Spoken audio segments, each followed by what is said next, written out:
Paano matutukoy ang mga gaps sa research? This is anchored from the brilliant ideas of Dr. Rondel D. Estacio, presented here in Fun and Learning with me, Teacher Danny.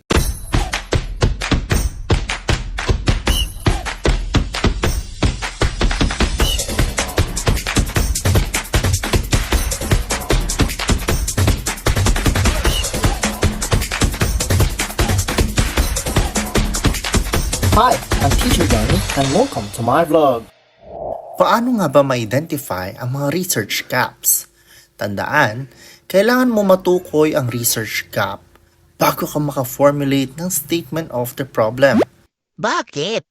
Dahil mas magiging meaningful ang paper kung ang study na ginagawa mo ay mag-a-address ng mga gaps o kulang sa field na iyong pinag-aralan. Ibig sabihin, hindi mo kailangang ulit-ulitin ang gawa ng iba. Unless, ang konsepto nila ay malabo o walang linaw. Wala po. Walang linaw. Lah, Teka, kailangan ko pa ng mas practical na dahilan.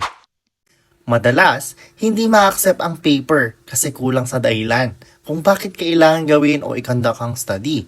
Sa pag-identify ng research gaps, mas masusuportahan mo ang need para sa iyong research. Usually, research panels or reviewers look at the idea na ang paper na ito ba ay talagang kailangan or dapat gawin? Kasi kung hindi, baka merong study na mas need i-conduct kaysa sa paper na ito. Kaya madalas, nare-reject ang proposal. Ay, wait, ayoko na sa Earth. Sa'yo na lahat, oy. Jeez! So, paano mag-identify ng research gap? Ang pinakamahalaga ay magbasa ka ng mga research journals, thesis, dissertations, or mga literatures. Hindi pwede na yung gut feeling mo lang ang topic na ito na need i-conduct.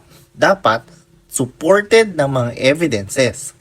So, paano i-identify o paano i-present ang research gaps? Number 1, kulang sa pag-aaral. Kapag ang topic mo ay kulang sa studies in both local and foreign setting, yun, gap na yun. Pupwede na maraming studies abroad pero wala or limited sa Pilipinas. Pwede rin na marami sa Pilipinas pero sa region nyo or province nyo, wala. Or marami sa province or region nyo pero sa district nyo or school nyo in particular ay wala. In this case, your study can contribute to the knowledge para mabuo ang isang kompletong picture or understanding sa topic na nais mong aralin. Ang cool nun, pre. Number 2, maraming studies pero kulang sa paliwanag. Or malabo ang pagkakaunawa kahit marami na.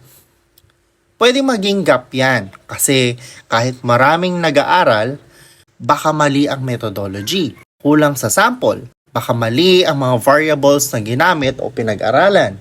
Baka kulang sa variables or sa haba ng panahon na ginawa ang study.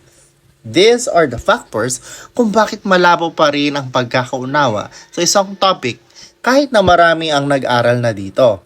Parang kayo. Uy! Number 3, may mga magkakaibang pananaw o conflicting views o may dispute sa topic. So kung ganon, ibig sabihin, hindi close ang gaps.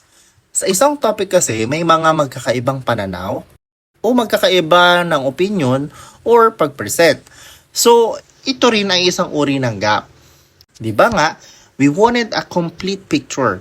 So, kung may mga nag-aaway kung sino sa kanilang dalawa ang tama, aba, may gap na yan. So, pwede mong pag-aralan kung bakit may magkakaibang pananaw at baka ang study mo ay mag-close ng gap.